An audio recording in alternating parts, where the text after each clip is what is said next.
This is my new ozone machine, our new ozone machine.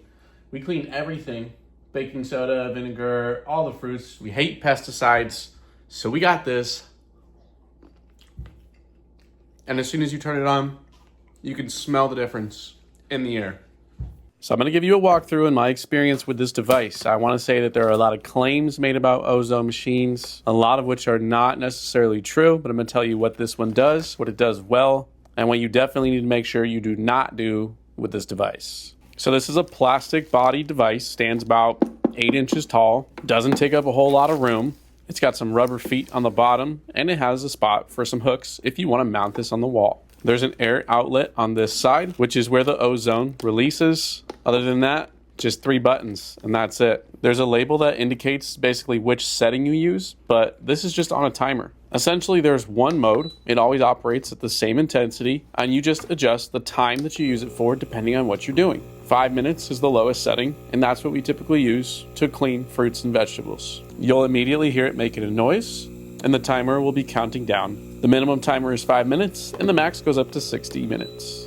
For almost every function, in my house at least, the 5 or 10 minutes is just fine. So if you're going to be submerging this in water because you want to put it in fruits or vegetables, you use the provided hose as well as the stone diffuser. What's really important to know that I learned, and it does say this in instructions, but it could say it a little bigger.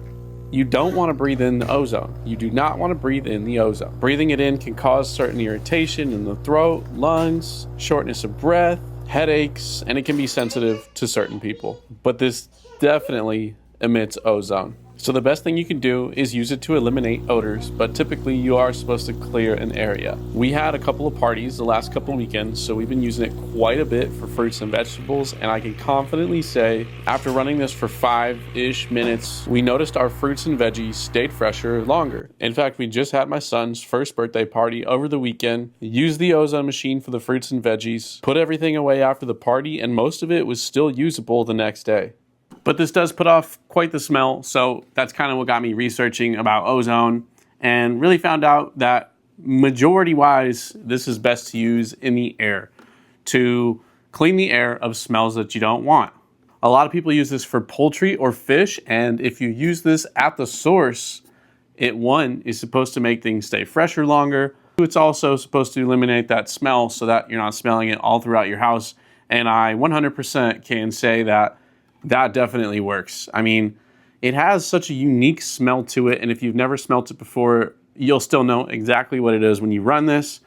It works across large areas, like half of my downstairs if I run this for a while, so best to run this and leave that area, air it out afterwards, but it absolutely works when it comes to odor removal. And after having it for a couple weeks now, I could definitely say we have plans to use this daily. So far, we've been using it 2-3 times a day at least. And then for the party, we used it quite a few times. So it definitely has its uses, especially if you do a lot of produce and cooking and that sort of thing at home. For odor removal, probably really, really, really good too. So pretty cool device, really easy to set up. It's kind of been my first impressions over the last couple of weeks with it. I'll continue using it, give you another update, but if you're looking to try out an ozone machine, check this out.